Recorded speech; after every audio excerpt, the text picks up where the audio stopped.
No intro, none of that bullshit, man. We are Oh, live. What's okay. good? What's good, D Smith? What's good, brother? You all right? None much, man. None much. How you been? How you been? Man, same old, bro. I I'm just heard that. waiting. Listen, man. So look, bro. In the spirit of B-roll, my guy, what's going on out here? What's on your mind, bro? What's on your mind, bro? Nothing. What's on your No, no, mind, no, brother? no. Shoot. As far as major stuff, nothing right now. It's the quiet before the storm. Man, For summertime. listen. Bro, June 4 movie. I'm gonna be at the movie theaters every Saturday All right. or So what we every got Friday. coming out in June? What we got coming out in June, man? Flash. Well, no. Let me see if I can do it in order. Mm-hmm. Miles Morales, Mm-hmm. then Flash, then Beast Wars, and then Indiana Jones. Okay, rank them in order of anticipation and excitement. Rank them. Damn. Does Mission Spike. Impossible come out in June? No. No, that's July. That's Mm-hmm. July. At the end of July, I think, which is the dumbest thing. Anyway, Miles Morales will be first. Indiana Jones, because we haven't gotten one in so long. And then Flash, and then Beast Wars. Oh man, Beast Wars is least anticipated for you. Just barely. That last Flash trailer was too good. I haven't seen the Beast War. I don't want to see more of the Beast War. I want to be surprised. Right. If there's any surprises there. So I didn't watch the last Flashpoint trailer, bro. I didn't watch it. So I ended up I ended up sneaking a peek. I watched a little bit of it and turned it off. so this is the question that I'm because Charles he put this up in the Discord, and this is something that I think is an interesting question here, right? Do you feel like I feel like this is a situation and I'm playing with house money.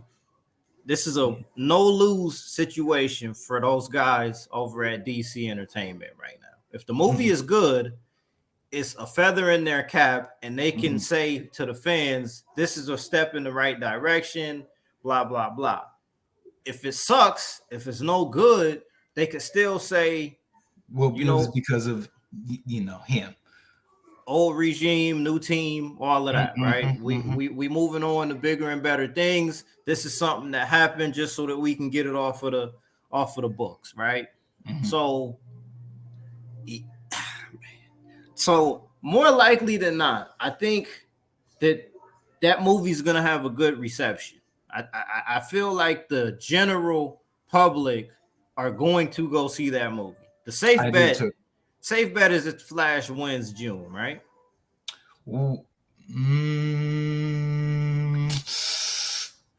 Yes, but only barely. I feel like only barely. Only barely.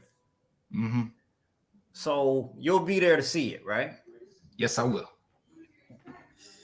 All right, what are you expecting out of it, man? As far as story or how big it's gonna be, or what? Right. Like, are you going into that expecting?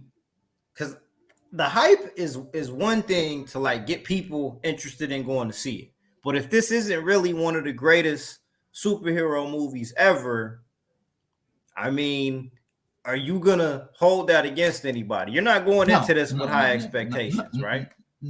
Yes and no. Yes and no. And as far as the Batmans go, which by the way, y'all technically called it right here with the idea of this. Y'all called it that they needed to do a Batman movie, and I feel like that we're gonna get at least 2 more Batmans. But I had no big expectations for this. I was just like, if it sucks ass, it sucks ass. If it's good, then it was good. I don't know what else to say as far as that goes. It's just crazy. I feel like a part of it for me feels like at least 30% of this will be another Batman v Superman, and then the other 60% says it will be good, or at least serviceable. At least serviceable. Serviceable To get over the line. Like That's a good we said word. with Super Mario Brothers, but they made bank. They made bank. Right, So right. I think they just want to get a quiet victory yes, and it's well weird said. that they Well said. because they changed the name of the movie too, right? Initially it was just Flashpoint, Yes. and now it's The Flash. They did change the name, didn't Yeah, they? it was Flashpoint before. They Mm-hmm. changed the name to The Flash, and I'm wondering, this is what I'm thinking here, right? Mm-hmm. And this could just be a shot in the dark here, but I'm thinking that they changed the title of the movie to at least try to remind some of the CW crowd that to try to bring some of them in, to try to remind them we didn't forget about you. We didn't forget about you. Is that a reach? Because how do you go from Flashpoint? I see where you're coming from with it, but at the same time, I feel like one of them would have watched it and said, "My boy isn't in this. Fuck this movie." Yeah, and I mean, I don't disagree with that, but it's possible. It's possible they could have some surprises there. You know what I mean? I wouldn't bank on a Grant Gustin cameo in this movie. I wouldn't bank on it, but in my head, this is how I'm processing this. By calling it Flashpoint, by giving it that name, I feel like you're appealing to a certain demographic by calling it Flashpoint. You're appealing to the Snyder Army by giving it that name, because with that name comes the expectation of certain content, certain visuals, a certain aesthetic that they're trying to move away from. Mm-hmm. By calling it The Flash, it opens it up a little bit more, I feel, to a broader audience and maybe not being as dark and grim as initially presented. You know what I'm saying? Yes, that was what fucked. That's Snyder stank. That's what I'm gonna call it. That's Snyder stank. Oh man, hey, I like that. I like that. We gonna have to use that again. The Snyder stank, man. Damn, that's crazy, bro. But all right, so that's number one. Okay, so after that, you said Spider-Verse 2, right? Yeah. Spider-Verse is gonna be my top pick because I'm excited for it and I waited so long for it. And it's gonna be a part 2. So whatever crazy thing happens at the end is just gonna be another one afterwards. Okay, so my question about that. I don't have any doubts that it's going to be good. I know it's going to be good because the first one was great, probably, most likely. I know that it'll be good. My question is, would it be a sequel? Would it be animated with it coming during a month where there's a lot of other stuff coming out? Is there room for it to be as big as they need it to be? Hey, all I can do is hope, brother. All I can do is hope. I need this to catch the they didn't get that W the first time, but I need them to catch this W this time. I need them to. There's no reason why that movie should have not done way better than it did. Okay. And people slept on it and people felt bad for it. So hopefully this time we all throw our money in the hat and we get there. Right. That's what I'm hoping for. Now, if you say that you think it's going to underperform or not do as well, I could see that, but I'm just hoping that it doesn't. And I mean, an early summertime release, right when kids are out of school after Memorial Weekend, people might not be traveling as much. That's not a bad spot. That's not a bad spot. I think getting it out early summer is a good idea too. I don't know. I know for sure I'm not going to see Flash. I'm not going to see the Flash. I know for sure. It just depends. It depends on what kind of time I got. Because like right in the middle of June, I'll be taking a trip. Like I'm taking a trip in the middle of June.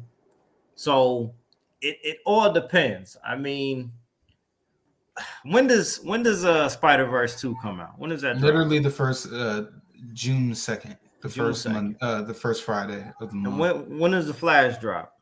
The 16th, which will be the 3rd or the. Okay. Let me see. Second. Come on, calendar, pull up. The 16th is the third. Okay, the third Saturday. I mean, third Friday of June. Okay, yeah, I won't catch it then. So if I do see that in theaters, most likely it would probably be like after all of that. If I see it in theaters, it probably wouldn't be until like July, damn near, or like late June. So, and by then, spoilers and post credit scenes and all that shit will be out on the internet already. All up in your face. Yeah. All right, Indiana Jones. Indiana Jones, I feel it's a little bit interesting there because what's the audience for that looking like? At least 35 and upward. Okay. So older folks. Hey, I know it ain't gonna do numbers. I feel like it might reach like some of that Top Gun crowd. Okay. That's about the people who get nostalgic like me. That's who's gonna probably go see it. Maybe some kids. They'll force their kids to come with them. Okay. But do I think it'll get big numbers? Just enough to get over the bar, barely. It makes me wonder. It begs the question a little bit. Wait, my bad. No, go ahead. One last thing I'll say. Unless this is a surprise hit. Like it doesn't do well. It doesn't do well the first weekend, but the second and third it does spectacular. Then maybe because it makes me wonder. This is what I'm wondering about Indiana Jones. Number one, I gotta wonder like why? Why is it necessary to get another Indiana Jones? What is it that we're lacking that we're not getting from other outlets that we're gonna get from Indiana Jones? What you see what you know what I mean? As far as the action, adventure, and all that, like what are we not getting? What void is gonna be filled by an Indiana Jones movie? Maybe Uncharted. Okay. Maybe Uncharted. That's it. Because I got to think, why is it necessary? And then the other part of it is I'm thinking about the audience. I know it's a safe bet that I think it'll be a good movie because Harrison Ford isn't going to half-ass it as Indiana Jones. They got a great director attached to it. I'm just wondering, like, is this a matter of too late? Is it too late for Indiana Jones to matter anymore? You know what I'm saying? Because this isn't a situation. I mean, the quietest $1 billion of any movie that got made in 2022 was Jurassic World 3. I had no clue that movie. Oh, I knew, but I knew at the last minute. Yeah, and only because the news said that it made $1 billion, and I was like, what? So it can still happen. I just got a message from Donovan here. He ain't gonna make it tonight, but yeah. So that's what I'm wondering. Like, I know I'm sure it'll be good. It's just I'm just wondering if watching Indiana Jones is gonna feel like a homework assignment. What do you mean by that? I'm wondering if for new audience members, even for me, even now, like I'm wondering if watching Indiana Jones is just gonna be something you're doing because you feel like you have to do it and not because you want to do it. You see what I'm saying? Like, I get what you're saying now. I get what you're saying. You're not doing it because you feel compelled or you're really interested. Like, man, I really want to see this Indiana Jones movie. Or it's just like, oh, well, I'm going to see it because I think I have to.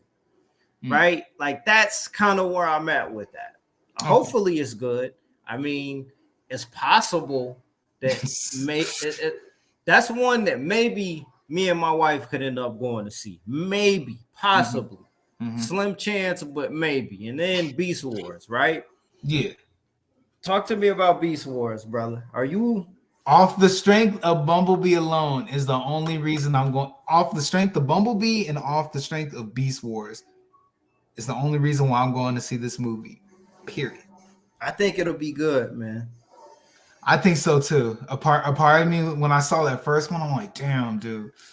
I said I was done a long time ago. I gave up after Marky Mark took over the first movie he did, and that shit was 3 hours. That was the only movie, bro. I'm about to go on a rant. That was the only movie I regret not walking out on. I've never walked out of a movie ever in my life, but that was the closest I got. What was that one called? Movie. Dark of the Moon? The fourth one. Whatever the fourth one was called. The first time they introduced Mark Wahlberg. What was that one called? Was it Dark of the Moon? Because Dark of the Moon was the third one. Oof, brother, I don't even care to remember. I gotta look it up now. I gotta look it up. Hold up, bro. While you look it up, I'll talk. But dang, man, that movie was bad. It was ass. Yeah, I was there for that. I was there. That was where I got burned as well. You know the thing of it is, bro, other people walked out, and I should have walked out with them. Age of Extinction. There it is. 2 hours and 45 minutes. Bro. Way too damn long. 2 hours and 45 minutes. Nah. Yeah, that was bad. I was there for that one, bro. It was that was terrible, man. And I told myself, same thing you said. This is the last time they're gonna get my money, bro. Mm-hmm. And I never looked back after that. But then I saw Bumblebee on TV, and I was like, damn, bro, I should have thrown my money in the hat for this one. Yeah, Bumblebee was. In fact, it feels like the movie we should have gotten in 07. Realistic. Even though I do like the one in 07 because I have a nostalgic memory. I saw the first 3 movies opening day. Okay. And I took pride in that, like an idiot. I saw all 3 of the first movies opening day, and it was like the first one came out like 2 days before 4th of July, if I remember right. I went to go see it with my uncle, and we so spoiled these days with the fan service. But when he said Autobots, let's roll out, I sat up there and yelled like a child. So I enjoyed it. I enjoyed it for what it was, and then it got too campy and had a lot of problems. I mean, they had problems from day one. Yes. Damn, bro. Hey, you ain't wrong. Because man, damn, that's crazy, bro. Bumblebee should have been the movie we realistically should have gotten. I think if they would have set it off, because this is what's kind of weird to me with the Transformers franchise right now, because they're stuck in a box right now, because Bumblebee was set in the 80s. That was the prime setting. The prime setting for Transformers was in the 80s, right? Mm-hmm. So you already ticked off the 80s Transformers movie. You can't go back to that for a sequel, right? Beast Wars was the 90s of Transformers. That was the 90s era for that. It brought them back. Them back. So yes, that movie, I hope that movie is good, but the problem is that there still isn't enough distance in between the good and the bad. Like, how do you come back? I want to know what they're going to do after this. What do you do after this? Because if you do another Transformers movie set in the 2000s, then you're actually hitting the reset button on the entire That could IP. be the game plan, brother. Either that or I see themselves jumping further in the future. Okay. In fact, I'm not even going to bring that up. Maybe outer space, going back to Cybertron. Yeah. There was a sequel to Beast Wars where they went back to they went back to Cybertron, and that shit was ass. Yeah, and they were still in beast mode. Whatever. So anyway, so that's the thing that I'm kind of wondering about is how do you navigate that? Because all of those movies made money. All 5 of those movies, regardless of how people felt about them, made a lot of money, right?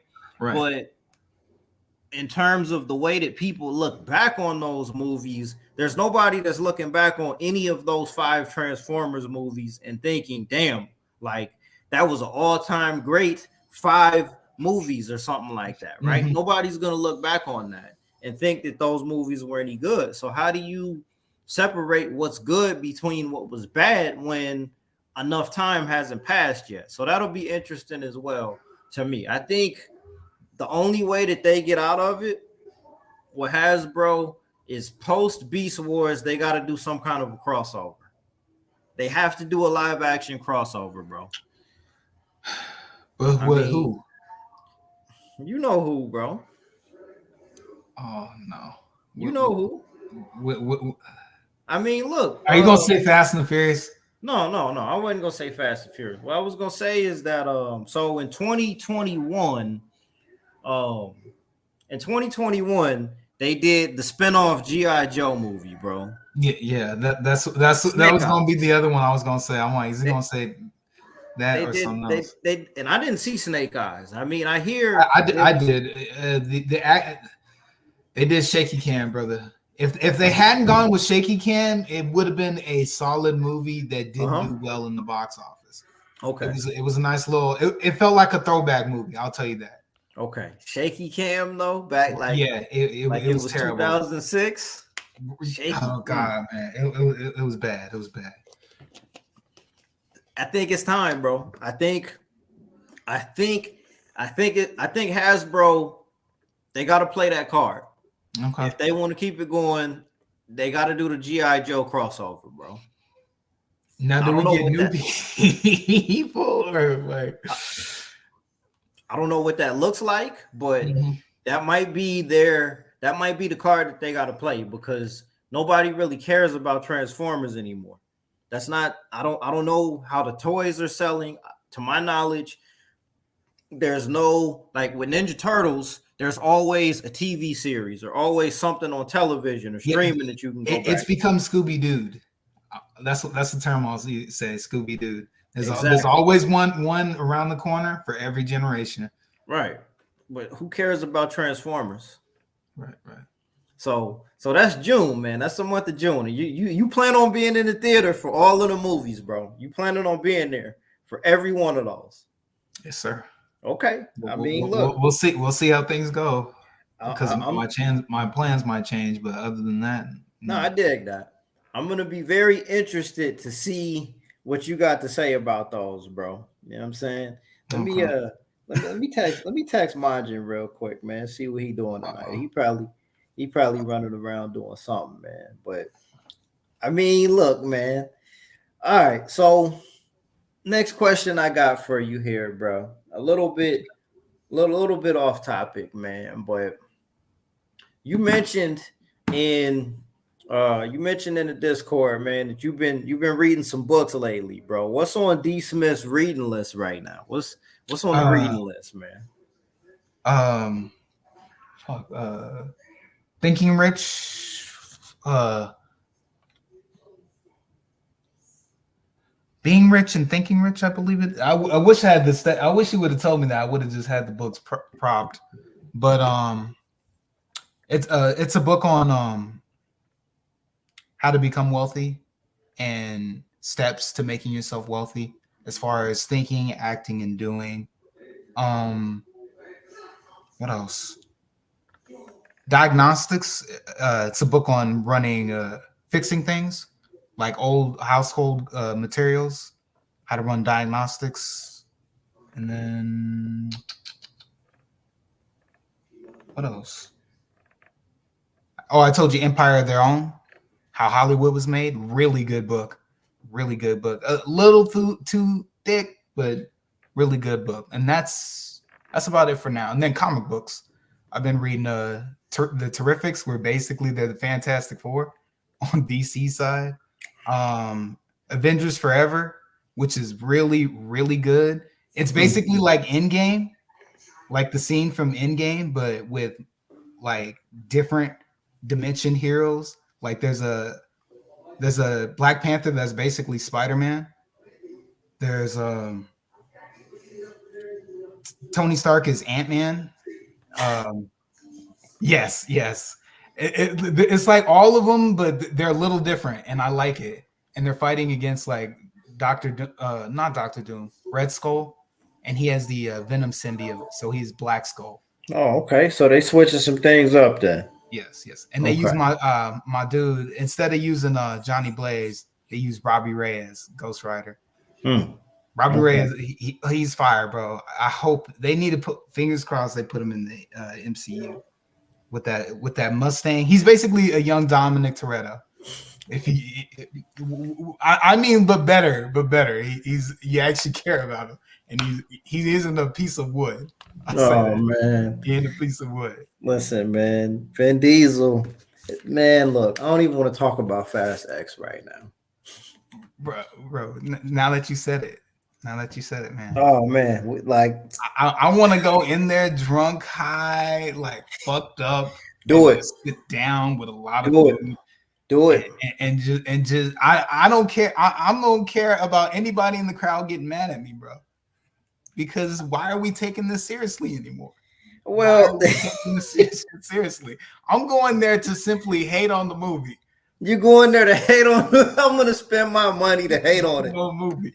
Yes, I'm gonna spend my money to sit there and do the Birdman hand rub. Pretty much, hate on the movie. Pretty much. No. I'm gonna be like, what is that? The 3000 Mystery Science Theater 3000, where they just sit there and make fun of movies. Oh my god! Yes. Mystery Science Theater, right? That's the only reason why I'm going there. Only reason is just to sit up there. If the theater was empty, I would do what they do when they go to see The Room and throw forks at the screen. But hey, well, look, it's your ticket, it's your money. You spend it as you please. Right? You all like, wow, bro, that's a lot of work. Hey, no, I mean, look, I went to see Fast 9. I went to see Fast 9 2 years ago. And I was entertained. I mean, I didn't have nothing else to do that day, so I went to see it. But I mean, that was where I felt like they got me. That was the one where I felt like I didn't get my money's worth. Like Fast 9 felt like patchwork because there was no real star power in that movie. That was probably the least amount of star power they've had in any of those movies since like Fast 4. That came out in 2009. Yeah. 2000. Yeah. I thought you were talking about 3. 3 was. I need Tokyo 3. Drift? No, I love Tokyo Drift. I'm just saying 3 needs to come back. I feel like Fast and Furious needs a reboot, realistically. But if we were to get a reboot, people would be expecting that we go way back to this at some point. I mean, look, I'll say. What they did successfully is this. In a lot of ways, if we being all the way honest, man, like Vin Diesel was kind of ahead of the curve, bro. He was ahead of the curve in terms of I'm not gonna say every, but and I don't want to take it too far with this, but the reason Vin Diesel was ahead of the curve is because he was the only guy that looked like himself back in the year 2000, 2001. When the first Fast and Furious movie came out, he was the only like A-list guy that was headlining movies who looked the way that he looked, right? As the last almost 25 years have progressed, there are more people who look like Vin Diesel popping up in entertainment spaces than there were then. And when you have a lead actor that looks like so many people who are walking around the United States right now, it appeals to multiple audiences. He might be a little older. He might not be the screen presence of somebody like The Rock, but if we're being honest, The Rock is a bigger, jacked up version with more charisma of Vin Diesel. Right. There are more people. You ain't lying. So, and the other thing that they did successfully with that series of movies is that as time has gone on, they've incorporated a cast of people that is diverse. It's arguably one of the most diverse cast of a blockbuster movie ever, right? So, I mean, it's funny because you don't know what ethnicity the character of Dominic Toretto is. I just assume he's Spanish.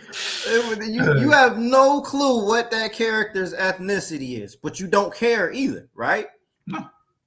So on that end of it, they knocked that shit out of the park, bro. It's almost been 25 years since that first movie came out, and they're probably going to make more money off of these last two than what they made through that entire series of movies. So I gotta give credit where it's due. Even if these movies are nonsensical and make my head hurt thinking about them, they did That's a why I lot don't right. go into them.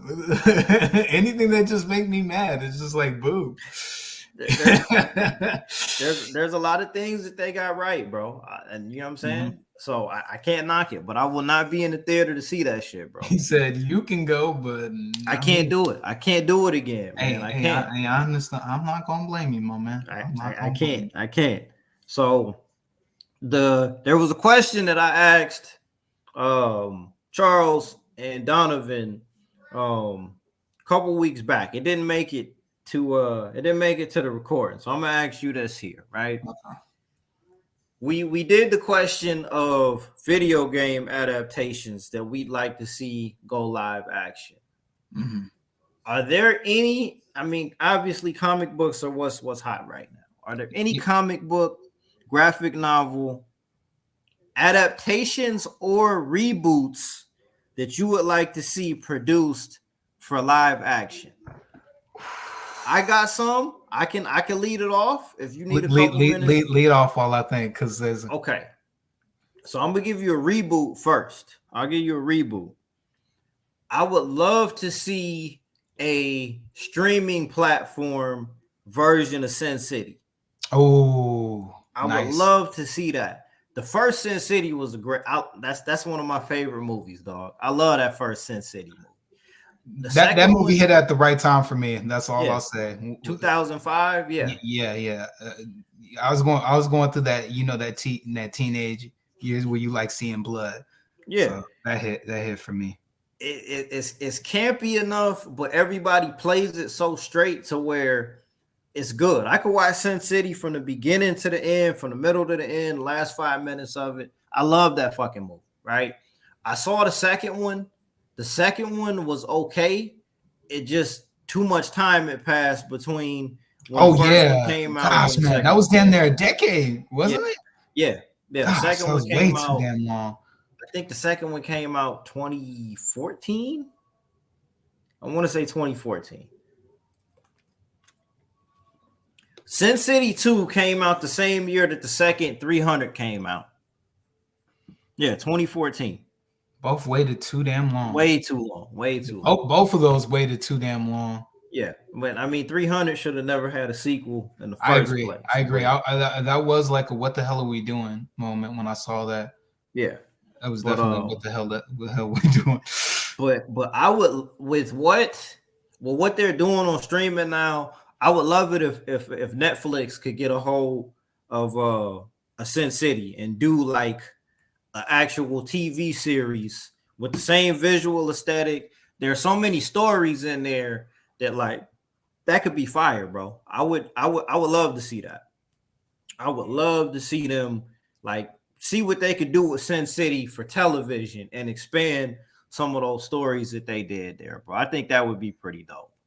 The second one that I'd like to see adapted that I don't think will get adapted. I mean, we talked about this a long time ago, but I would love to see 100 Bullets get some kind of live action adaptation, bro. There's something about that story that I just like, man. I love the artwork. I love the way that there's a lot that I like about 100 Bullets. I need to finish reading that too, though. But I'd like to, again, same with the aesthetic. I'm big on the way that things look. If you can capture or carry over the way that it looks and kind of transfer that over to live action with the characters, like going to Philly, they go to Philly, they go to New Orleans. I think they go to Atlantic City. It's not like super gritty. It's kind of pulpy. There's some things that could work if the right people are working on that, but I don't think we're ever going to get an adaptation of 100 Bullets, man. We didn't get it back in 2012, so I don't think we're going to get that now either. But that would be a guilty pleasure. If I seen 100 Bullets pop up somewhere, I'd be locked in. Even if it was bad, I would still be locked in on it, bro. Those are two that come to mind for me, man. What you got, bro?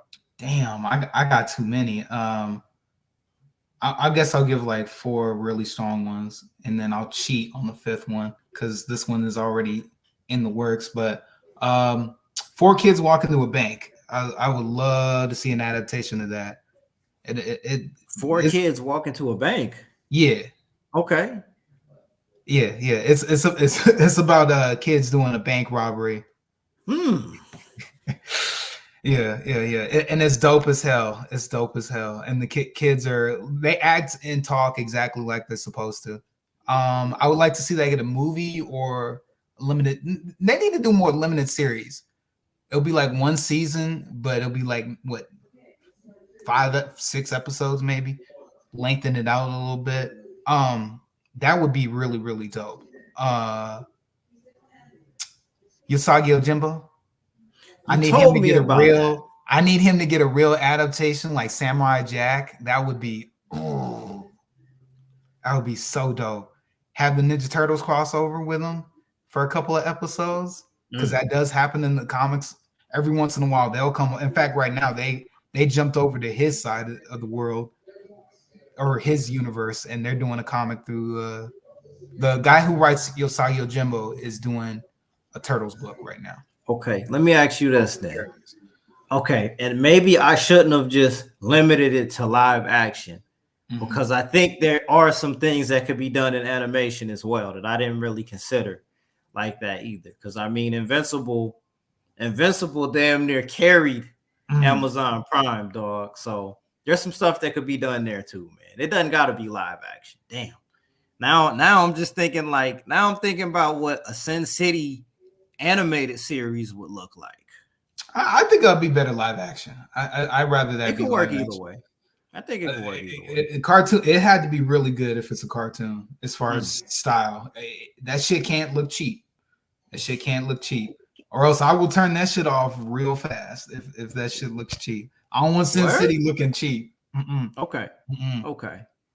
Either way, I'd be interested in that though. That'd be very interesting. Technically cheating here because this is getting adaptation. Philadelphia. It is getting adaptation. Have you been reading it? I haven't caught up yet. I'm like at 25. I'm like I haven't even jumped into Philadelphia, man. I'm late on that. When did that series start? When did that start? 2020, I believe, or 2019. Right.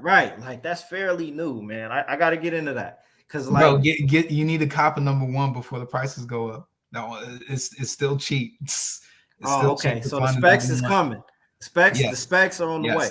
It's already technically started in some places, but you can still if you run for it, you can still get in. I gotta get a number 1. Yeah, before it goes up. What else did I have? Oh, Nice House by the Lake. That is really, really crazy.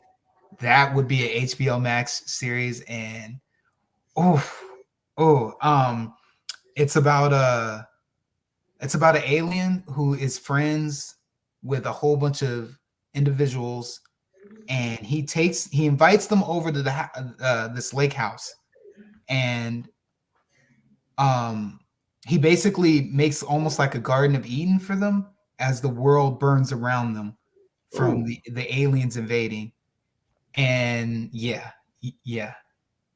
it's nuts, bro. Is that kind of like I was gonna say like kind of a little bit like Hitchhiker's Guide? No. This is more serious, and way more crazy. Like crazy stuff happens. Okay. What else? Did I put anything else down?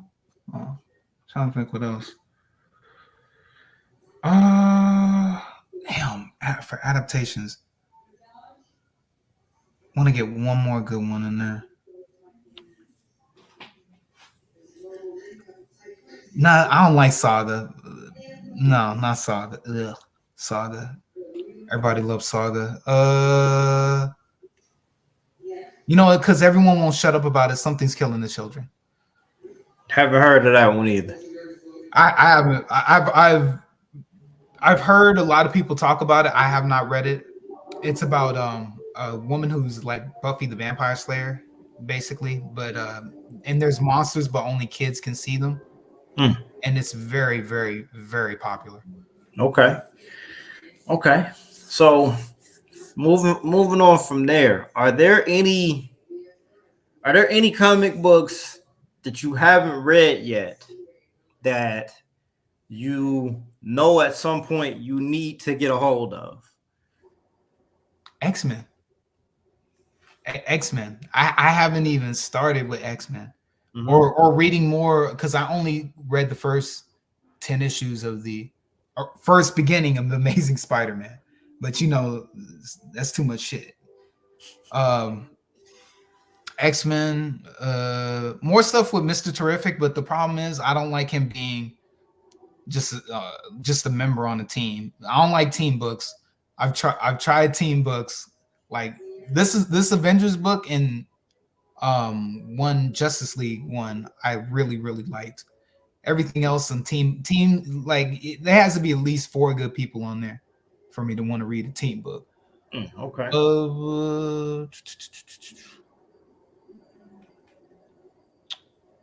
What was the question again? Well, no, I was just saying any of them that you would like to read that you haven't read yet. Just stuff with Mr. Terrific, more Robbie Reyes, Ghost Rider. I need them to make another damn Blue Marvel. I need another Blue Marvel run. Okay. And Green Lantern, more Green Lantern. That's about it. So, how do you feel about deaths in comic books? How long is it last? I know that's a general question. I mean, it's a very generalized question, but I just want to get your take on that. Like, when you think about deaths in comic books and how trivialized some of them have become, when you read an issue, for example, one of the ones that I want to read is Daredevil End of Days. I first read promo about that, I think like my junior year in high school, bro. Like 2008, I think, sometime around there. And the book didn't get released until like 2012. But that's supposed to be that's like their Dark Knight Rises for Daredevil. Daredevil has a lot of solid runs. That's another one that you brought up. Right. Because I still need to read that Mark Waid run, more of it at least. Right. I mean, obviously Born Again and all of that, but I want to read End of Days because that's the one that, okay, this is the death of Daredevil right here. And like what happens in Hell's Kitchen after he dies, right? Silver Surfer Requiem was the death of the Silver Surfer. You see, you know what I mean? So like when a book is promoted as telling you how a character dies, does that cheapen it? Does that add something to it? Would you want it to be more of a spontaneous thing? And on top of that, how do you feel when it doesn't count the way that you're meant to believe it should count? Real quick, adaptations. I just thought of one, East of West. Holy shit, that would be good. Second off, to your question, it depends on the writer. It depends on how everything goes down. Okay. It really does. Because if they're a really good writer, you can be, damn, bro, and he just killed this fool off. You know, by the end of it, he can have you wanting more, even though the character is dead. Or it can be, man, I ain't buying this shit no more type shit. It can go either way. It can always go either way. It always just depends on the writer, because especially with comic books, you live and you die by how good the artist is and the writing itself. Those are the two things. Because it's like, okay, Old Man Logan, right? That was the death of Wolverine. That came and went. He ended up dying, but then in order for them to keep making money off of it, what they kept doing was just, okay, this is the Old Man Logan version of this story. He's still going to end up dying the way that he died, but this is just a different story involving that character. It's another chapter that we didn't see before he died. So basically, to not cheapen his death, it's like, this is another story that happened before we made money. See, that's my problem with Red Dead Redemption 2. Okay. Oh, okay. That ending, he should have shot Dutch right then and there. But to me, I was like, bullshit, bro. You bullshit. I know you only did that because we have to get the first game. Fuck that shit. Oh, so you don't like the so if you're gonna tell the story, tell the story. Exactly. Wait, when these comic book companies gotta make the money, bro, they're gonna shove old man Logan to the moon. They're gonna push him on the team at one point, dude. A whole ass team. It's like, what the hell is this motherfucker doing here? Because supposedly originally there was no team, right? Originally they were all dead and all of that shit. So they pulled him out of his universe to go fight in theirs. Like, what are we doing? Right. So with deaths and comic books, do we just look at it as being whatever? Like, all right, so what? Yeah. So what if Superman died? This is like the 10th time he already died, right? Yeah, I think there should be a stipulation that they should at least stay dead for a year, 1 year, 12 months. You got to as my dude would say, you got to go to the shadow realm for 12 months. Man, stay there. I think for me, the one that jumped the shark was the Superior Spider-Man. Oh, hey, I just, bro, that's what got me in the comics. Oddly enough, because it was so lambasted. It was such it's like one of those things like in movies when you go, no, this is stupid. We're not gonna do this. We're not gonna do this. Fuck, I'm in. It was like one of those things. It's just like, God, we're gonna go out like a blaze. We're gonna go out, but we're gonna go out in a blaze of glory, and it did really well. And I liked Doc Ock as a Spider-Man. Surprisingly, what was the explanation for when the eventual time came to where Peter Parker is alive again? Like, how do they write that up? So long ago now. Yeah, it was a while ago, but that's the thing that I think of. How do you write your way out of that? It's cool for the shock value moment and those first couple issues where Spider-Man with the mind of Dr. Octopus, but that ain't gonna, they're not gonna, But that's the thing, is like, how long is this gonna go for? That's what got me into it. And at that time I wasn't buying physical because I really wasn't into it. So I would try to be cheap and look for them on YouTube, because people would post them on YouTube, and then I ended up buying digital copies and reading them. Now I regret not buying them physical because they're worth money now. But yeah, I just kept buying them because it's like, I want to see where this is going. It stayed consistently good. And see that again, that it's all about how they can hook you in. The comics are, even at times, especially when talking about the Silver Age and how corny, besides Marvel, DC was full on corny, crazy. Superman turned into a lion. Polka Dot Man, all these like Kite Man, all these like Kite Man, funny and weird. Oh, all of Flash's Rogues Gallery, the Trickster, the Weatherman. Like, you're laughing, see? Oh man, Condiment As much King. as I hate how corny, man, the Silver Age should have been nicknamed Cornyville, because everything was corny or wasn't taken seriously. I get it, you want to crack jokes. That's a part of someone's gimmick sometimes, but you got to learn how to balance the comedy with the serious tone. Well, I like where this is going here, and my bad. I want you to hold that thought. I want you to actually no, keep going, bro. I like where this is going. So give me a breakdown here. Give me a breakdown of the different ages of comic books here. I want to get your take on that. Let's go. Let's go golden, silver, bronze, modern. I want to get your take on this. Walk me through each era of comic books, bro. Okay. I'm not going to get 100% right, so I'll just go through briefly. The Golden Age, rushed in by there was real hell. I'm gonna go further back than that. Pulp novels, pulp comic books. You know, pulp fiction. Yeah, That's sure. all based from that. Pulp comics came first. Before comic books were there was pulp comics. They were cheap, rough, and inexpensive to make. Then they switched to comics in the 30s or 30s, 20s, and they had comic book. They had superheroes, but superheroes weren't popping until Superman. And he's considered the Golden Rush, and that's why we call superheroes Superman. Either way, and that's when you started getting Batman and the original Flash and the original Green Lantern, because Hal Jordan and Barry Allen. Anyway, those superheroes were, you know, they look like they're from the 30s. Oh yeah, and that's when we had Batman running around with a 45. Yes, and the Batmobile was Bruce Wayne's car. Was just Bruce Wayne's car. Could you imagine that?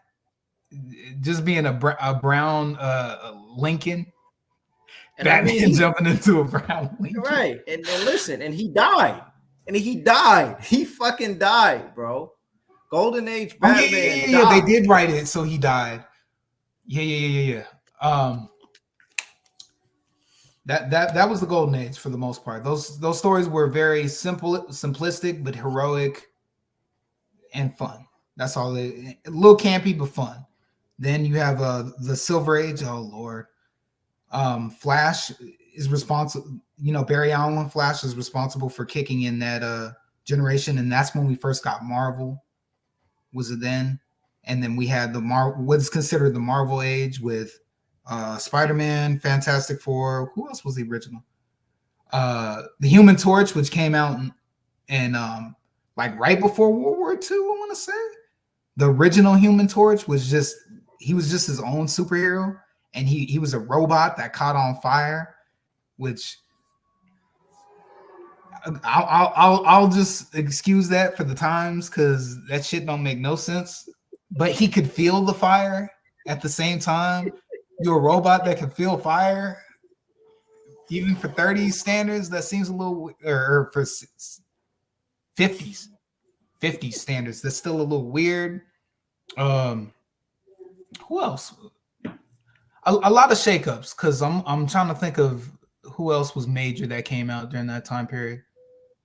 There's a lot they got ushered in during Silver Age, right? Yeah. I would say that's when Marvel started winning. That's when Marvel showed up and started winning, and we got more deeper. That's when we started getting real storytelling. Right. Stan Lee and Jack Kirby and a few other artists, and Steve Ditko. Shout out to Steve Ditko, who was passed away. Because I think those early Spider-Man issues.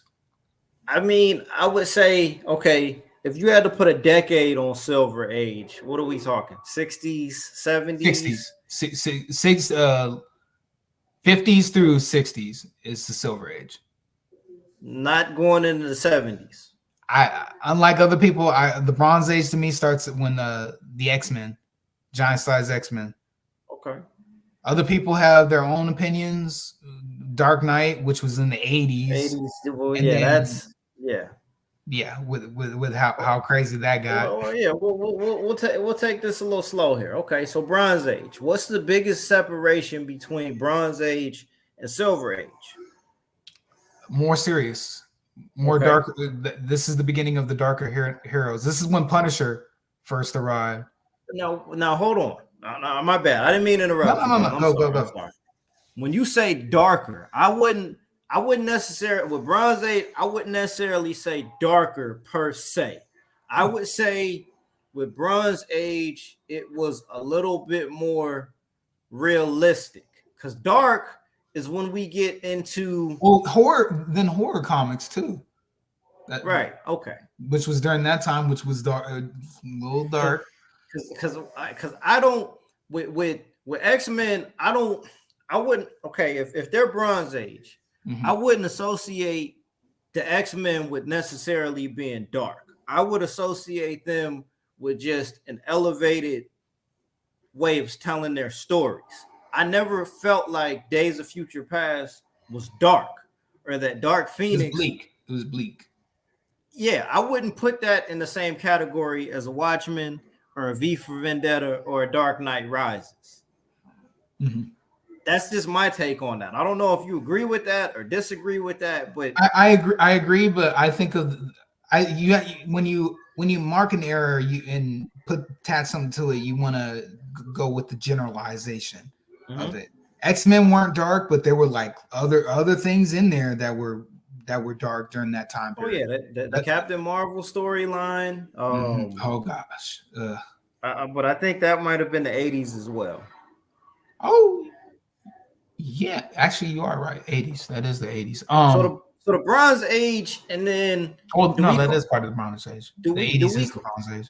So do we call that?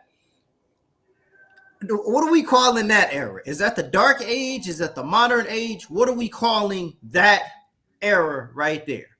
Demon in a Bottle, Spawn. What are we calling that? Well, to me, what it is, I lump the 80s in with the 70s, and that to me, I consider that the bronze. And then the 90s, I want to call it the edgy era because everything was edgy. From, we'll say 90, when did Spawn come out? 90, 91? Whenever Spawn came out, I would say that's the start, the official start. Okay. The Dark Age. Dark Age. I'm gonna call it edgy because that. I was talking to somebody at a shop and they had a whole bunch of like discount stuff and 92. Yeah. Okay, so I'll say 90. I'll just say 90, but I'll say he ushered it in because that's where I feel like when Image showed up with all those terrible ass books that nobody cares about no more. I'm sick of people saying Youngbloods was good. No, it was not. No, it was not. Let's stop capping for them, please. Everybody sit down. No, it was not. You weren't reading it. You didn't know better. You were ignorant because you didn't know better. I'm even thinking about like, okay, the death of Superman, that comic book, Batman Nightfall. You know what I'm saying? The Clone Saga in Spider-Man. Oh, terrible. That was ass. So all of that, that's all post Dark Knight Rises. That's all post Watchmen. That's post V for Vendetta. That's when they started doing it just for the sake of doing it, as opposed to doing it to tell a story. Well, they were doing it for the cash grab. Of course, but the quality of the storytelling wasn't reflective of the content that they were actually trying to put in those books. I think that's what the difference is between that Bronze Age going into kind of that Dark Age with, like I said, with Born Again, with Born Again, Dark Knight Rises, Watchmen. Those were stories that were being told in a way for a specific reason to convey why that content was in there. When we got to the 90s, we're just doing shit because we're doing it. Because now we know that there's a market for it. And I mean, I don't know. Did we ever come out of that? What year did the death of Superman come out? Listen. I want to say that's 93 because it came out the same year I was born. Watch me be right.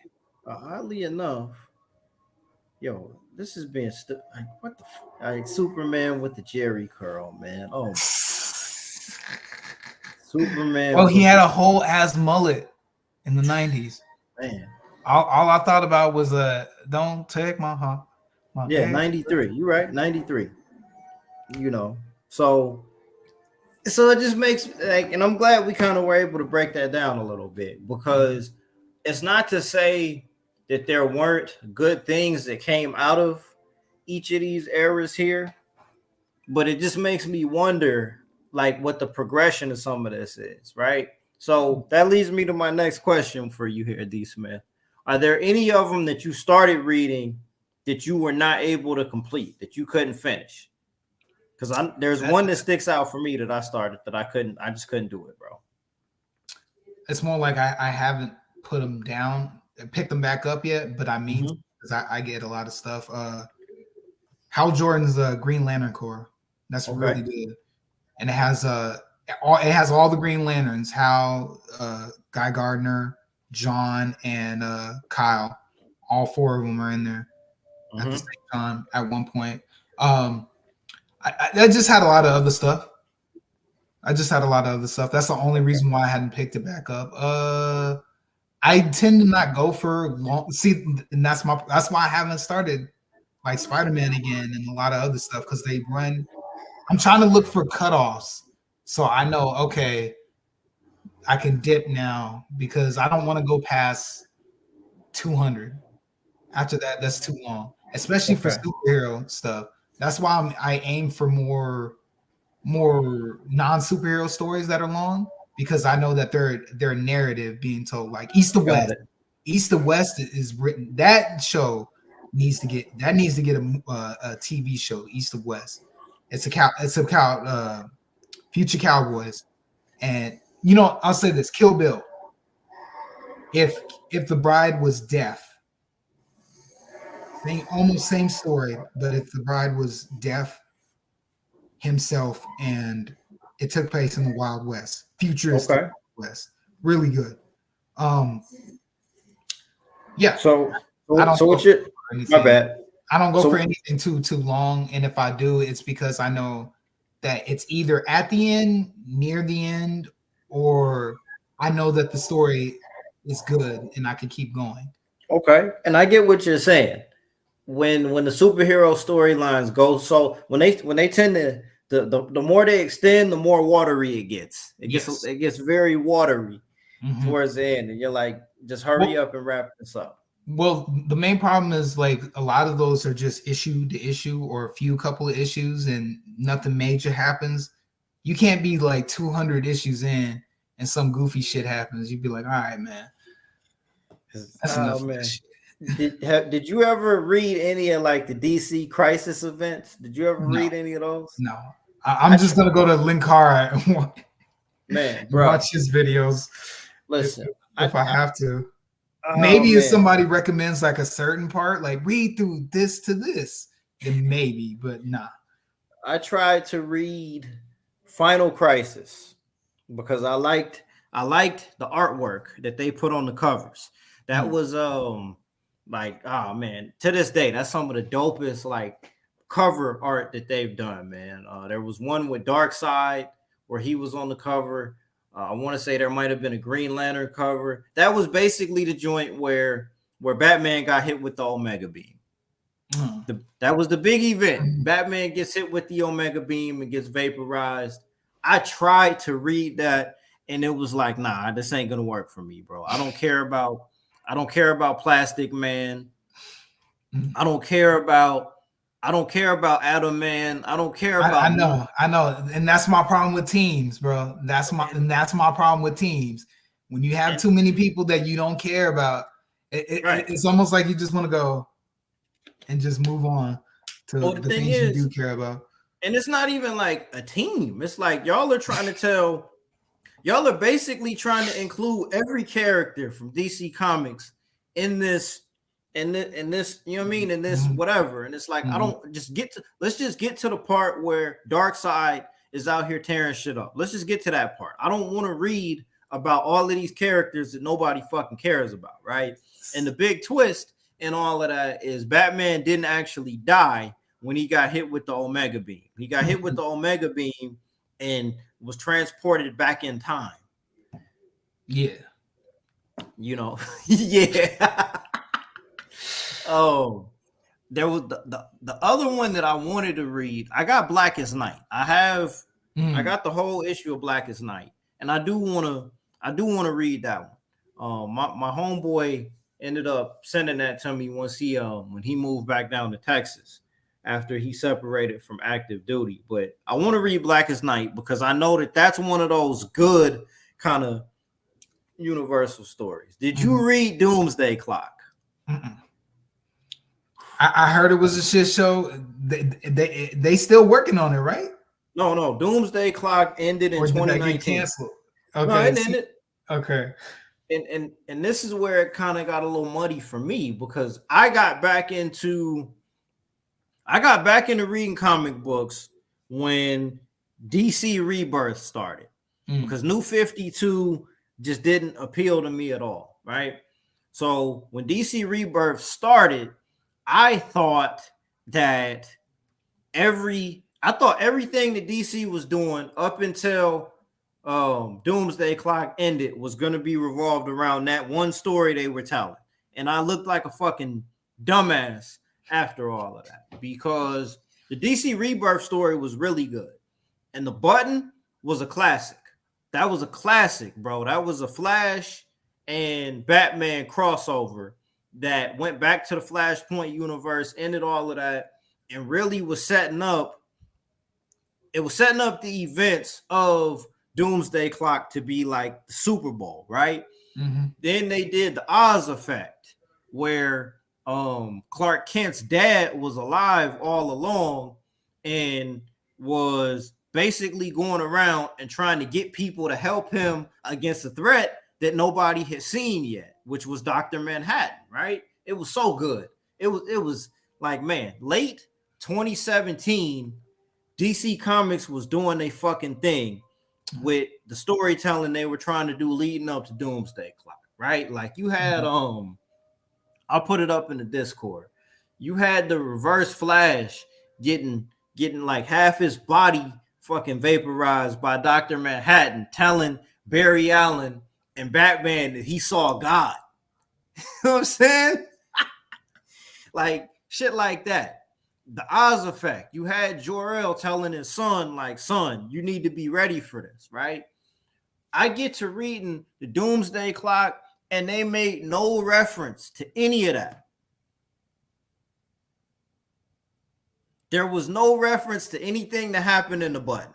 The Flash never showed up in Doomsday Clock. There was no reference to the Oz effect and Jor-El telling his son that some shit is about to go down, right? We had an entire issue dedicated to Mime and Marionette and Dr. Manhattan knowing that she was pregnant and deciding not to kill her when they was robbing a bank.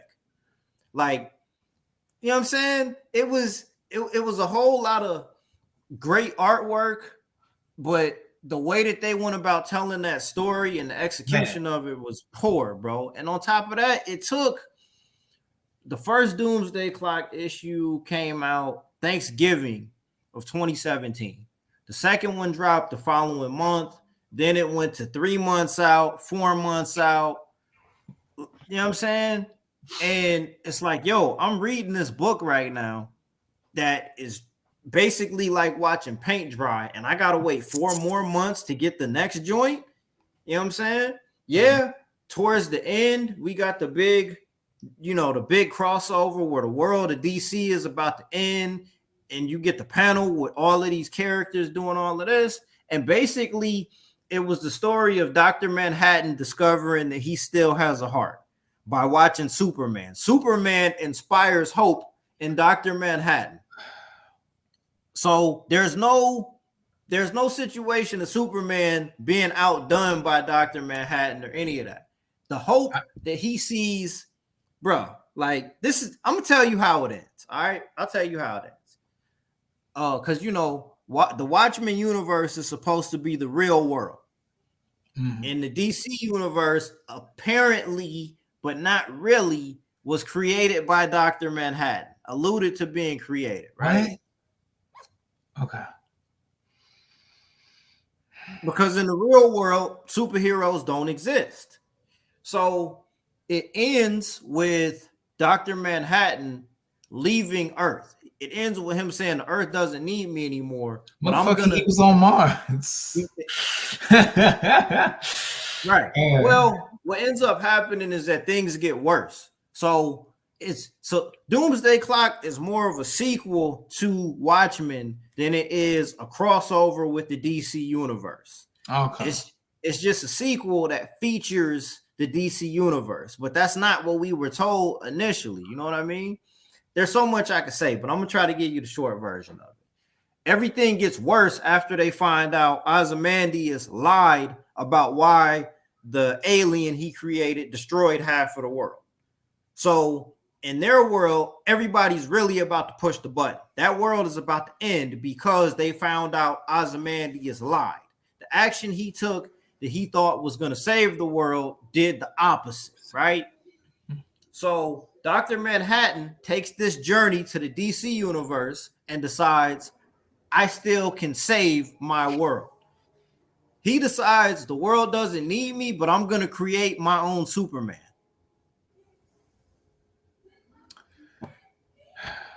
So in his world that he leaves, he gives his power to a child, names that child Clark. and in that world, Clark Kent is Dr. Manhattan. Superman is Dr. Manhattan at the end of Doomsday Clock. What are we doing? What are we doing? Jeff Johns, and I mean he redeemed himself with the 3 Jokers, but like that took 2 years. It took 2 years to get to that point. What the hell are we doing? It took 2 years to get to that point. And I read every issue, bro, like a banana head. I read every issue, bro. I read it like a fucking banana head, bro. Straight up. Like, and I wish I didn't take that long trying to explain that. No, you were fine, bro. It's funny as fuck, bro. Cause like I really thought I was the dumbass that really thought that, like, I thought DC Rebirth was gonna be the shit, bro. And little did I know, in between all of that, that's when they did like DC Metal. They did Heroes in Crisis. When Batman became Joker. Yes, and I mean that did more than Doomsday Clock did. Oh yeah, it made bank. It made bank. Heroes in Crisis was good, but that was a little bit depressing, man. Mm-hmm. That was depressing as shit. You knew about that one? I know about it, but I didn't. Yeah, Booster Gold, and basically like the heroes going to therapy. That's what that was. It was good. It was a good concept, but Heroes in Crisis was a little bit too depressing. Mm. But yeah, I got played with Rebirth, dog. I got played, bro. To the highest degree, I got played with DC Rebirth, man. That was disappointing. Hey, when you get a chance, you need to look up New Burn. Okay. Look that up. Okay.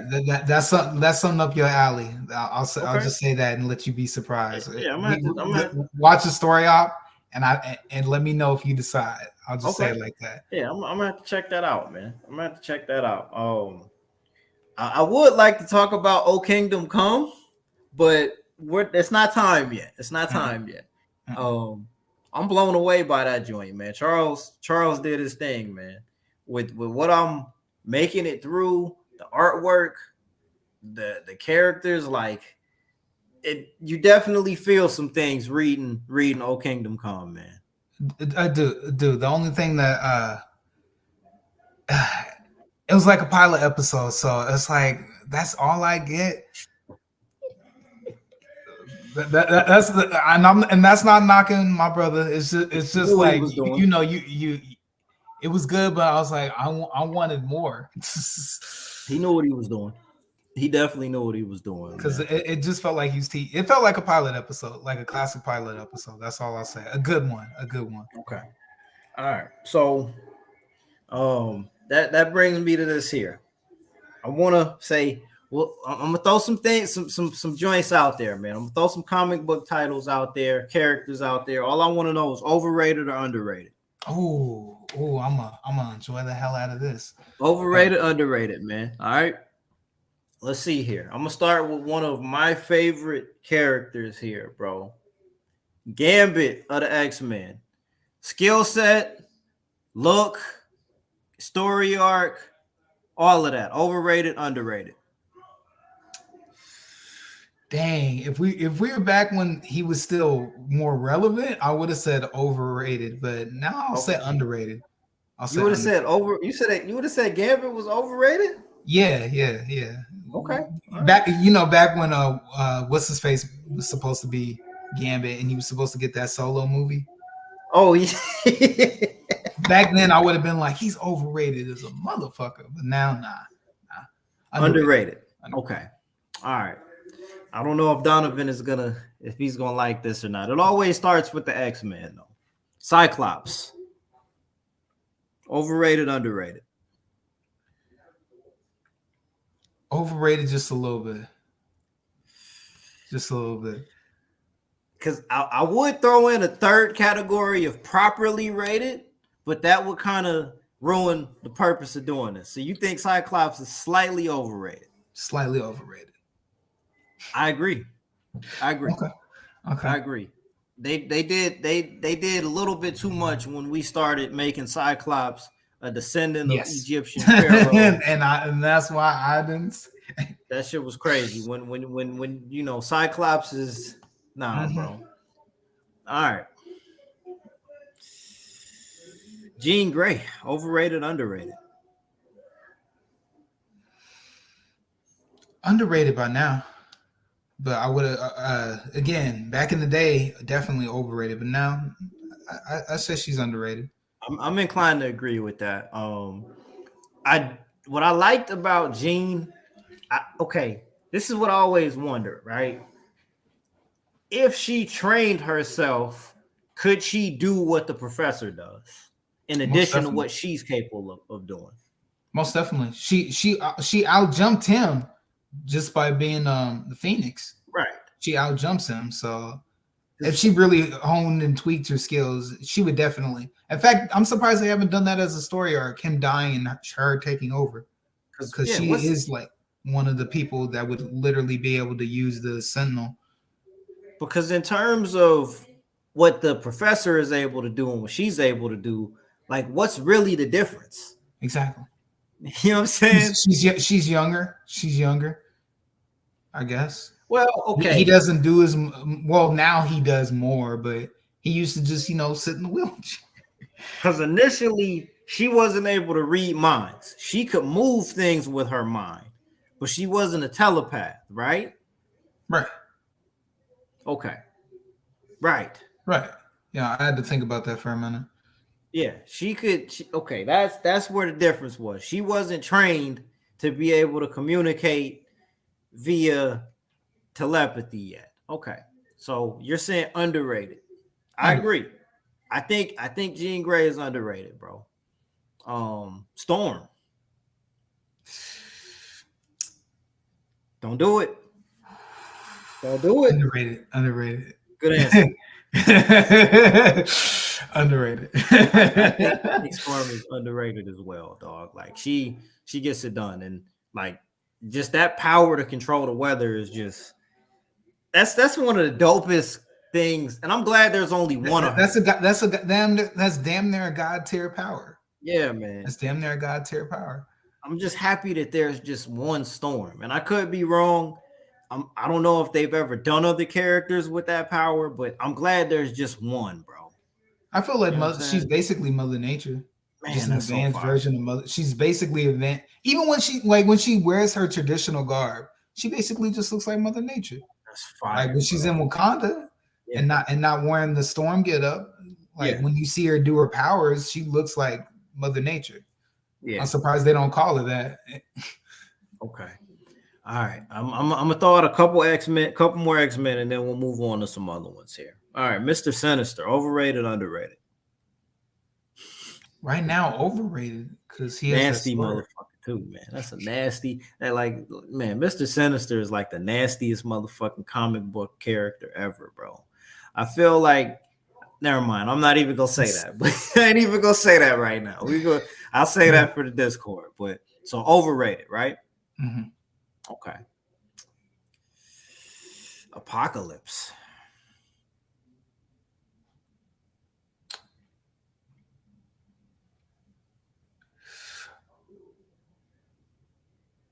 Underrated. I agree. I agree. Yeah, because that one was a little hard. I'm like, damn, but underrated. Definitely underrated. Yeah, man. Yeah, bro. I agree, man. A lot more I could say there, but I ain't even gonna do that right now. Not even gonna do it, man. They know what they did. They all I'm gonna say is that was a travesty what they did, man. Fucking that was a travesty. of a movie that they made with Apocalypse, man. Straight up and down, bro. All right. I'll throw one more X-Men character out there. Rogue, underrated or overrated? Underrated as well. She's a cheat code, bro. Most definitely, bro. Cheat code, man. Super cheat code. Every time I think about her, I think about the '90s cartoon with her with that accent, with that country accent. So perfect. But I like the X-Men Evolution one better as a golf. Yeah, I liked X-Men Evolution. I wish I would love if that got a comment. I would love if that got a comic again. Towards the end, they really picked that up, man. X-Men Evolution. Yeah. It went from being a teen drama. It went from being Dawson's Creek to X-Men, which I'm like, yeah, do that. Man, do that again, please. I like to see them, and just like the show did, have them progress, have them be damn near normal or try to be normal kids that become X-Men. Yeah, and the way that show ended, the end of X-Men Evolution, like I wouldn't have thought that was how that was going to end. That ended on a pretty. If you told me it ended with Apocalypse, I would have lied, or I would have told you a dang liar. Bro, no, well, I mean, it didn't have a good ending. It didn't have a happy ending. No. Like, that's what I like. X-Men Evolution kind of ended on a downer. Mm-hmm. You know what I'm saying? They won, but they lost. Like, oh, man. Well, we can talk about that. I might need to rewatch that again. The end of X-Men Evolution was not – they didn't really win at the end of that, bro. Like, they got a view into the future. Xavier saw what was going to happen to them. Yeah. And we saw when the Phoenix Force came out, and who else was on the team now? Yeah. Like that wasn't really a happy ending for what you would think you would have ended up getting. But all right, that's it for the X-Men here. So let's get into the good shit here, man. Jason Todd, overrated, underrated? Overrated. Oh wait. Red Hood. Red Hood. Yeah. I must say, I almost thought Dick Grayson. I thought you were talking about Dick Grayson for a second. To the people that really love Jason Todd, overrated. Who loves Jason Todd, bro? Like, who loves you know? Hell, I was a fan for a little while too, to be honest. But that was before. That was before. Hate. Nah, man, fuck Jason Todd, bro. I agree. He's a jobber. Super overrated. The thing is, he should be a jobber, but they book him like he's got credibility, man, and I can't fucking. What it is he's a jobber, but he's wearing a credibility cape. There you go. I like that right there. So no one can see how bullshit. Because what y'all said was spot on. I think that was before I got on here. Yeah, like right before I got on here, y'all made that video about Jason Todd. Man, that was spot on, and I was like, damn, and because I loved him, and I liked Outlaws. You know what it is? I need them to bring back Red X. Someone else be Red X, and then after that, I won't care about Red Hood as much. But yeah, jobber with a cape, with a credibility cape. I like that. I gotta steal that. I'm gonna have to steal the credibility cape. We got the Cloud Hammer, and we got the credibility cape. I like it. All right. What else? Okay, Deathstroke. Overrated or underrated? Ooh, damn. That's only hard right now because he has a really good book, I've been told, that makes underrated. Okay. I'll say that. The only thing I'm gonna say about Deathstroke, because he's been hitting in the comics, he's that guy that you don't want to fuck with. Right. He can stand pretty dang close to Batman, whooping Batman's.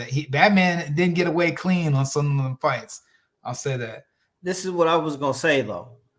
I like Deathstroke, but the heat in Deathstroke, the draw for Deathstroke was never making him a Batman villain. I don't like making Deathstroke a Batman villain. I don't like doing that. Simply a Batman villain. Maybe he's showing up every once in a while, but overall, no. I agree. I like the heat between him and Dick Grayson more. Yes. Than making him a Batman villain because the dynamic there is just a little bit too. There's too much. I don't know, man. There's just something about it. He's almost like a carbon copy of him, just maybe a little lesser of a scale, but not by much. Yeah, I mean, I don't know, bro. There's so much more that can be okay. The least interesting thing that you can do with Deathstroke is make him a Batman villain. To me, that's how I feel about that. It just doesn't come off as being interesting when we get that pairing. But I think Deathstroke in this current climate is underrated. I think he's underrated. I would agree. All right, let's see here. Let's see. I'm not gonna. Let me go with one. Oh yeah, go ahead. Terry McGinnis. Underrated. Okay. Super underrated, bro. Almost buried. Terry McGinnis is damn near buried. He still got a little bit pull, but his gap is closing. I'll say that. His gap is every year. His gap gets a little bit shorter and shorter and shorter. There's so much that could be done with that character, bro. And I feel like DC Comics, they're scared to pull I think they don't trust anyone. They don't trust Batman in a different setting if it's not Bruce Wayne. A futuristic Batman, because they shit the bed on Future State with what's his name now? Jace Fox. Yeah. That was something that could have been special, separate from Batman Beyond, because that captured a future setting, a little bit dystopian, but they fucked it. So they don't trust anyone else to carry Batman into a new setting without it being Bruce Wayne.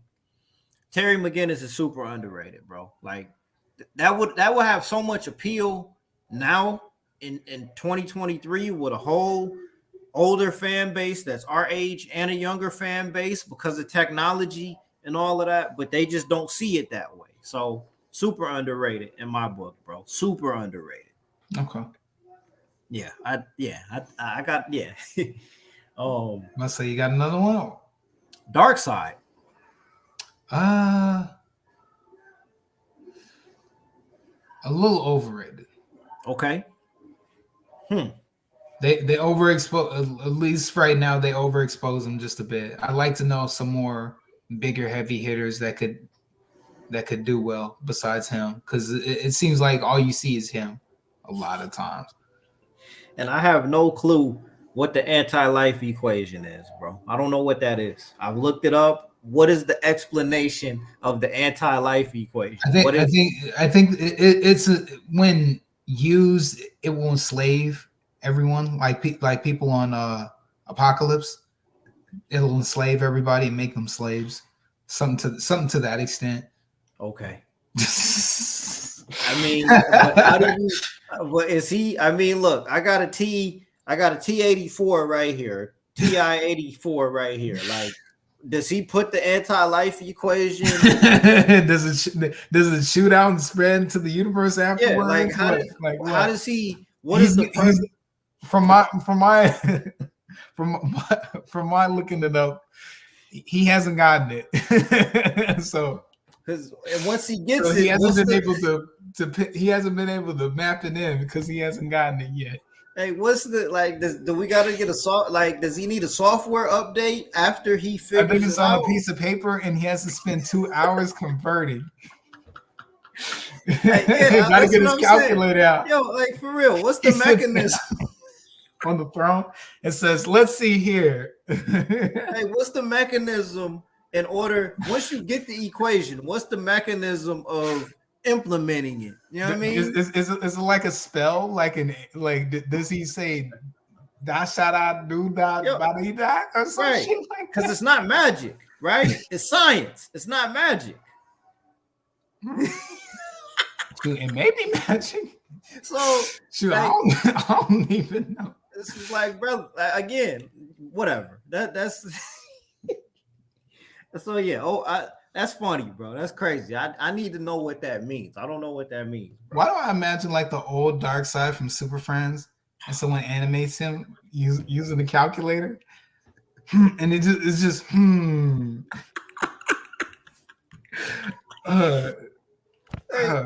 Yo, that's I mean, damn, bro. Okay, all right. Zod, overrated, underrated. Uh, underrated right now. Underrated. I think Zod is man, and that bro, Zod. There's a lot that can be done with Zod. Could be work as an anti-hero too, man. I was just thinking that. What do you think about Parasite? Overrated or underrated? Okay, Parasite. Mm-hmm. What are we getting out of? What can be done with Parasite? What can really be done? What's the ceiling? He can suck all like people's powers. Overrated. Okay. I mean, I hope if and when we get Superman movies, we get him as one of not the first, maybe the second or third supervillain. Because I like the idea that he can actually depower Superman and steal his powers. I mean, that's cool. I mean, I know that doesn't sound like a lot, but I'd like to see them make him like an actual parasite, no eyes, just a big ass mouth. It's all in how you book it, right? Mm-hmm. All right, what else we got here? Okay. I like where this is going here. Let's see here. I'm not gonna mention Batman, not gonna mention Superman. In the spirit of the movie coming out, The Flash, overrated, underrated.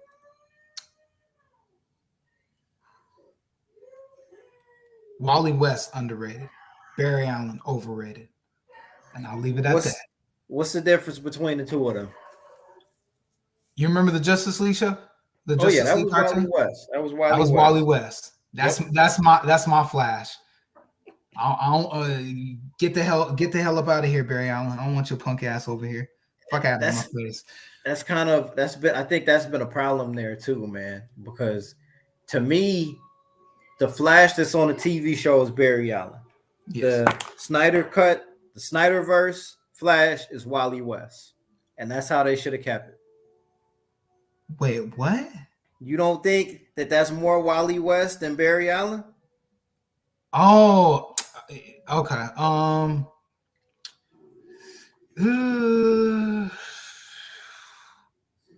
Because he didn't do as much. I'll say he's acting like Wally for the most part, but I'm hoping that it's Barry because I don't want him to be Wally. Well, no, he ain't never. I mean, yeah, it's Barry Allen, but that would have been a dope way of separating that as well. Yes. So Wally West underrated because I mean the bad shit happened to Wally West. All of the bad shit for the Flash, for the most part, happened to Wally West, man. Like he carried the torch. Silver Age Flash is Wally West. No. Barry is Silver. Okay.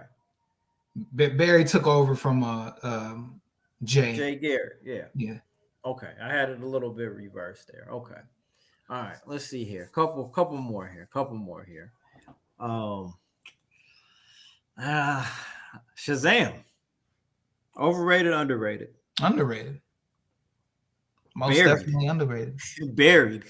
Fucking buried, dog. Nobody cares to believe that at one point he was more popular than Superman across the world, apparently. Mm-hmm. Across the world, he was more popular than Superman. That boggles my mind now. It doesn't compute. That doesn't even make sense when you think about that. All right, couple more here on the DC side of the street. Nightwing, underrated, overrated? Overrated. Nightwing is overrated? Yes. Okay. Even though I like him, and I'm starting to understand why people like him. Because he's basically Batman, DC's version of Daredevil. I never thought about it that way. Yes.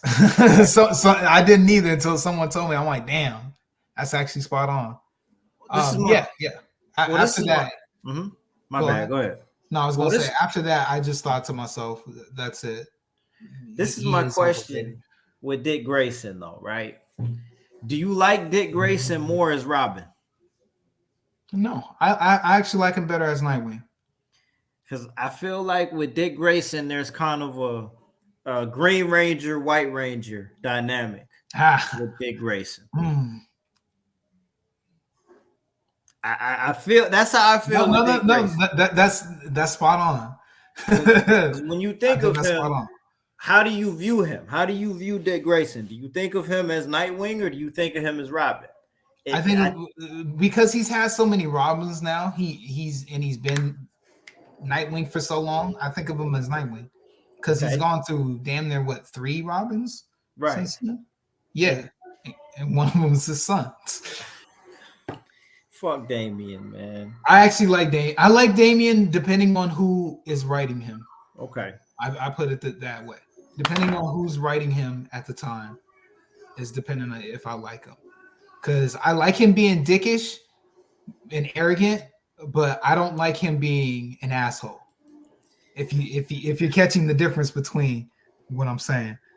I mean, man, I don't know. I'm not on board, bro. I can't get with Damian Wayne, man. He's the billionaire fuck boy, man. Oh, but he spent most of his time with his pappy, being a cold blooded assassin. I don't. That's why I get him from. I get him. I think when I think of him and what I like about him, I like that he is Ra's al Ghul's grandson. Okay, all right. That's what I see. I see him in with a Robin uniform on that will literally murder you, man, in cold blood. That's how I think of it. I don't like when he's snobbish to like Alfred and like overly bullish to other people, but when he's more gentlemanly about it and just kills them, I'm cool with that. Did you see the Injustice movie? Did you watch that movie? All right, he becomes Nightwing there, right? Like a no, twisted... nah. You thinking about in the games in the first game? I think in the first game, whatever. Anyway, yeah, bro, the Injustice movie. That was probably the best depiction of Damian Wayne, but I still, bro. I can't rock with Damian Wayne, bro. I can't, man. I can't rock with Damian Wayne. Overrated in my book, bro. He's got the credibility cape. He's definitely okay. He's got the credibility cape, bro. Barbara Gordon, overrated, underrated. Underrated. I agree. And I'm mad about that movie not coming. That thing, and it's deleted, or supposedly. You never know. Somebody might have managed a way to save a copy. It's crazy. There ain't even a bootleg of that shit anywhere, dog. Like it's almost like it never happened. They treating that shit like it never happened.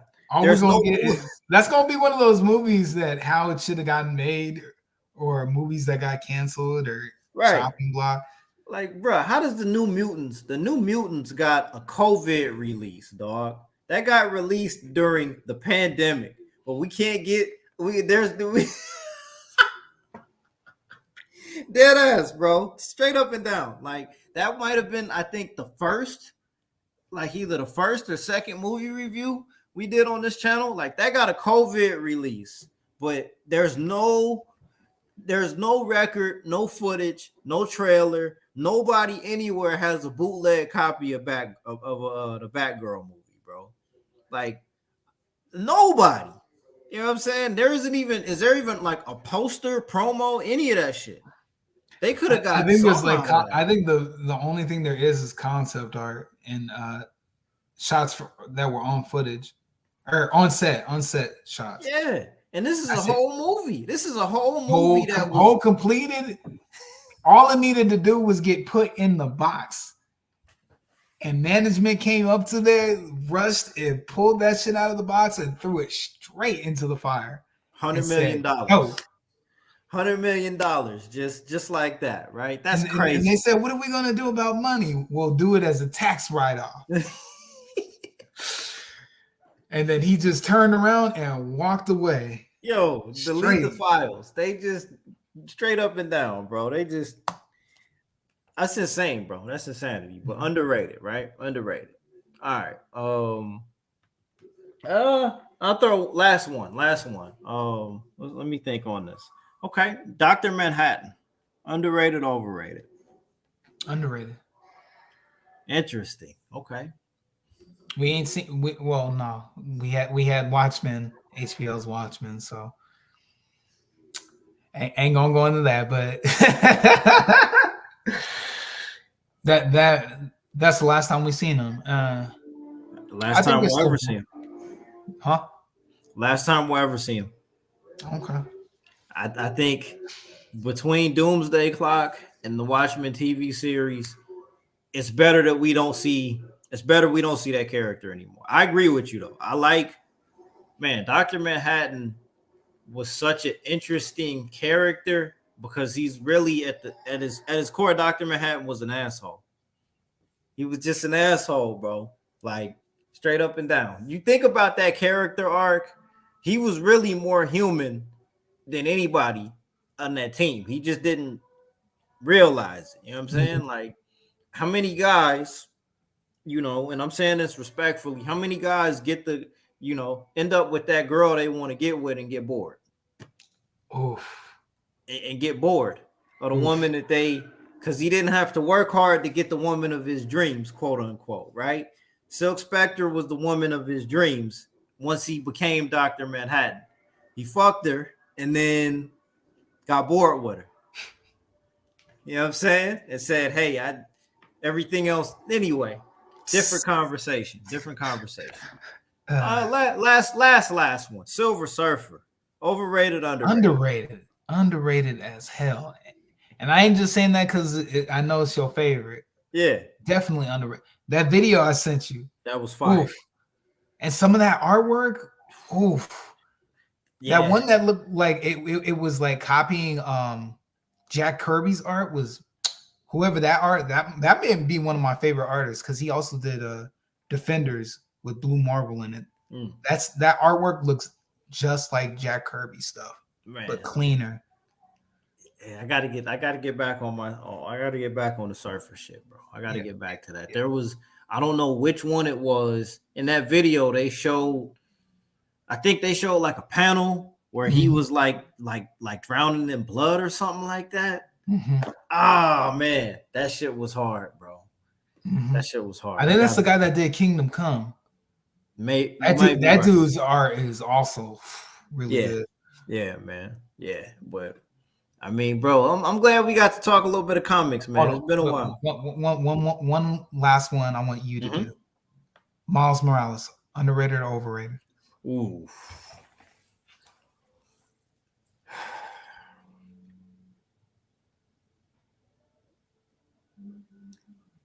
Right now, Miles Morales is underrated. All right.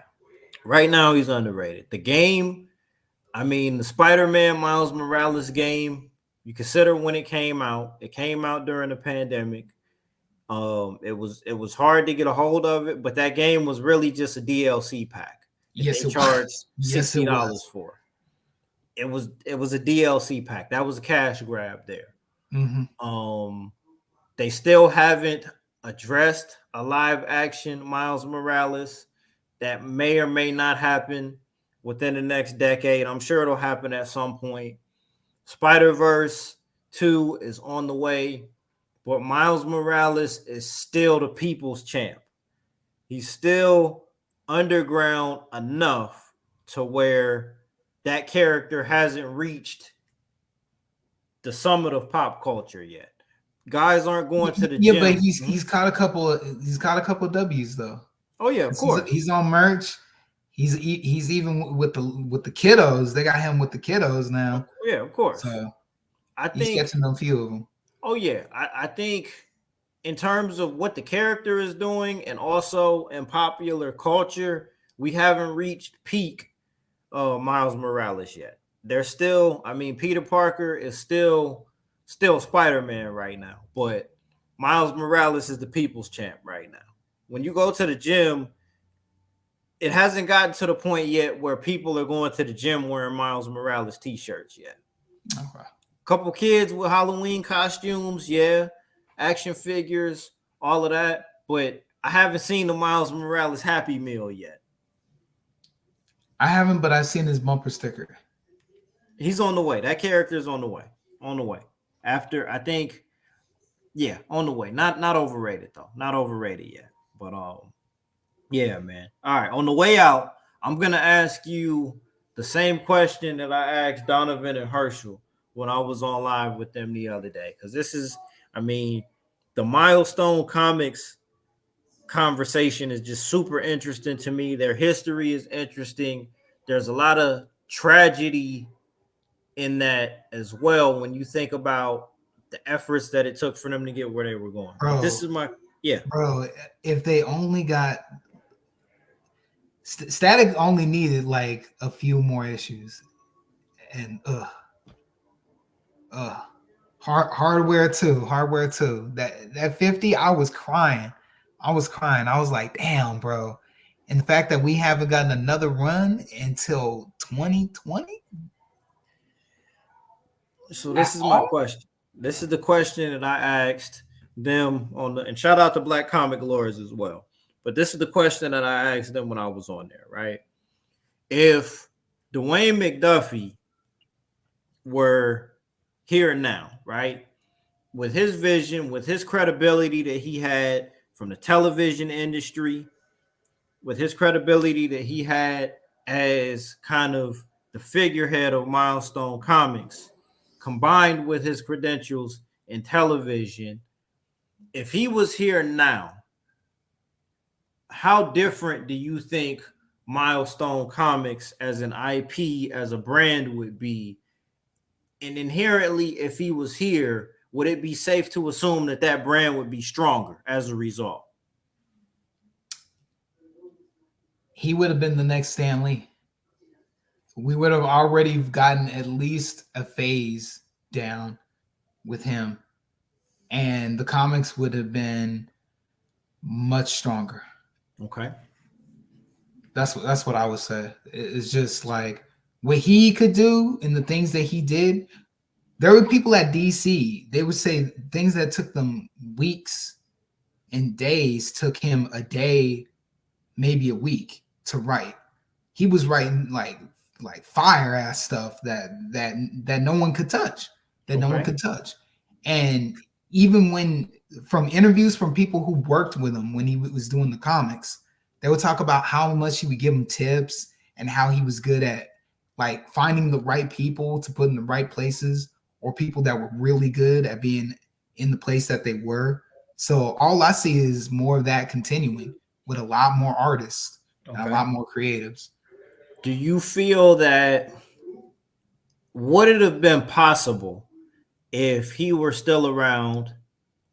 Would it have been possible for Milestone Comics to be operating kind of as their own organization, where it's like you'd have the Milestone Cinematic Universe that has nothing to do with DC at all, minus just DC having credit, you know what I mean, having a the opening, yeah. Minus that, would we already be at the point of having Static Shock in theaters, having hardware, having we would be at least halfway through a phase. Okay, I so feel you like stand by that, halfway through a phase. Okay, and there's no doubt in your mind that we would be at that point already. Absolutely, with him being there, absolutely. Because my bad. Go ahead, bro. No. That was it.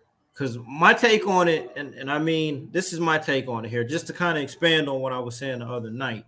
The way I feel about it is that just the credibility of him being there and being a force behind the brand would give so much light and so much of a boost to what it is that they were doing. Because my biggest criticism of the way I felt about the rebooted Milestone Comics initiative is that it was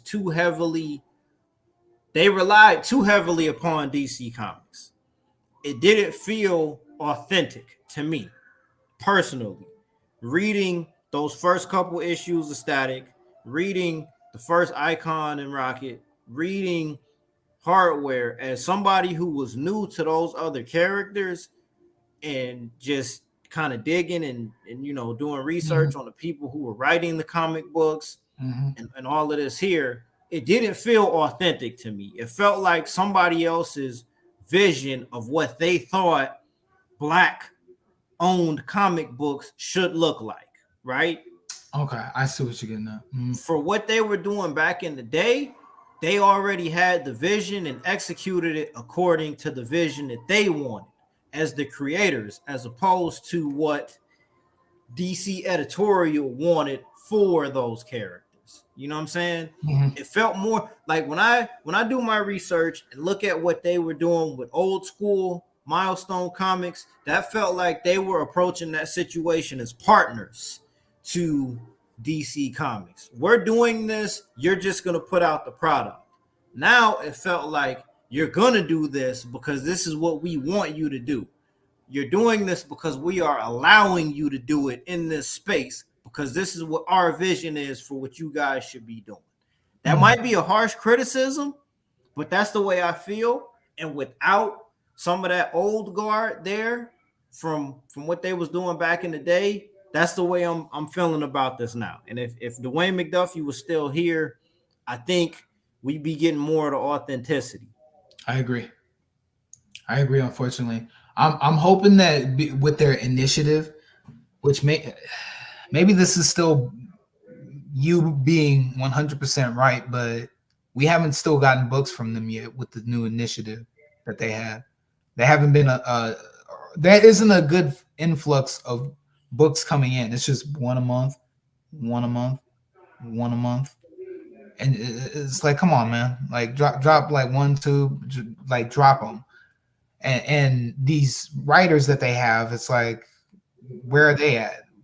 We spent that hiatus preparating so we would have an influx, like a whole bunch of books coming out. Why is there just this one a month and it feels like it's taking is this all they're gonna do? Because in a minute I'm about to drop out, man. I'm about to drop out. Like Ebon is saving this just barely for me. Seeing Ebon interact with people in the comics, because again, such a missed opportunity, especially with the cartoon. Rewatching the cartoon after reading the comics, that made me even more mad, because he had a rose gallery that he had a whole all cool rose gallery that they didn't even use, and a whole bunch of other shit that happened that could have been used. We got a whole episode of Shaq and the Super Friends, but we couldn't use hardware. We couldn't use Icon to introduce them for that. But we got Shaq and a bunch of other basketball players. Well, you know, black folks, we like basketball, right? Yeah. Oh man. On that note, how you feeling, bro? How you feeling, man? Pretty good. All right. You know, there's some other issues that could have been addressed here, but you know what? I'm gonna wait on that. We're gonna wait on that, man. This is some good B-roll. You know what I'm saying? It's been a minute since we got to talk some comics, man. And I mean, I don't know how Discord would have held up for us tonight, man. But yeah, good shit tonight, man. Big shout outs to brother Dion Donovan. Shout outs to Charles, Majin, Orion, D Smith, as always, all the brothers in the Discord. Shout out to Black Comic Lords. Shout outs to Indie Comics Guy, aka Critical Nerd Theory, even though he's not really in the YouTube space no more, man. On that note, we out of here. Guardians 3 next week. We'll probably be on in about 2 weeks to discuss that, man. You know what I'm saying? All right. But yeah, man, we gonna close it out right there. Peace. All right.